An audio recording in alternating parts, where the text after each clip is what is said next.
கடைசியாக நமது அரசு ஊழியர்கள் நலன். அரசு ஊழியர்களின் நலனுக்காக பழைய ஓய்வூதிய திட்டம் மீண்டும் வழங்குவது குறித்து நமது டிவிகே அரசு கனிவுடன் பரிசீலித்து மதிப்பீடு செய்யும். அடுத்தது 5 அல்லது அதற்கு மேற்பட்ட ஆண்டுகள் தொடர்ச்சியாக அரசு பணியை நிறைவு செய்துள்ள அனைத்து தற்காலிக ஆசிரியர்கள், செவிலியர்கள் மற்றும் எழுத்தர் பணியாளர்களை நமது டிவிகே அரசு பணி நிரந்தரம் செய்யும். 3வது, பதவி உயர்வுக்கு பணம் பெறும் கலாச்சாரத்தை நமது டிவிகே அரசு முடிவுக்கு கொண்டு வரும்.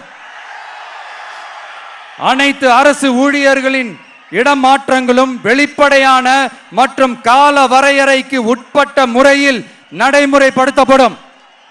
4வது, காவலர்களின் அடிப்படை மாத ஊதியத்தை 18,200 ரூபாயிலிருந்து 25,000 ரூபாயாக நமது டிவிகே அரசு உயர்த்தும்.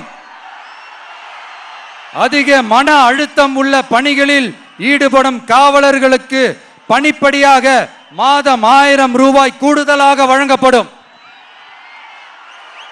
காவலர் நலன் மற்றும் பணி நிபந்தனைகள் சட்டத்தை, அதாவது police welfare and working conditions act, நமது டிவிகே அரசு இயற்றும். அச்சட்டத்தின்படி காவலர்களின் பணி நேரங்கள் முறைப்படுத்தப்படும். அதிக பணி சுமை கொண்ட காவலர்களுக்கு வாரத்திற்கு ஒரு சுழற்சி முறை விடுமுறையை உறுதி செய்யப்படும். சலவை படியை, அதாவது வாஷிங் அலவன்ஸ் 500 ரூபாயிலிருந்து 1000 ரூபாயாக உயர்த்தப்படும். மேலும் மதுரை, கோயம்புத்தூர், திருச்சி, திருநெல்வேலி, சேலம் மற்றும் வேலூர் ஆகிய இடங்களில் காவலர் நல மருத்துவமனைகள் நமது டிவிகே அரசு நிறுவும்.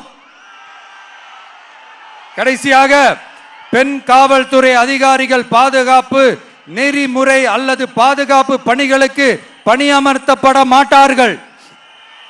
பெண் காவல்துறை பணியாளர்களுக்கென தனி ஓய்வறைகளும் நடமாடும் டாய்லெட் யூனிட்டுகளும் அமைக்கப்படும்.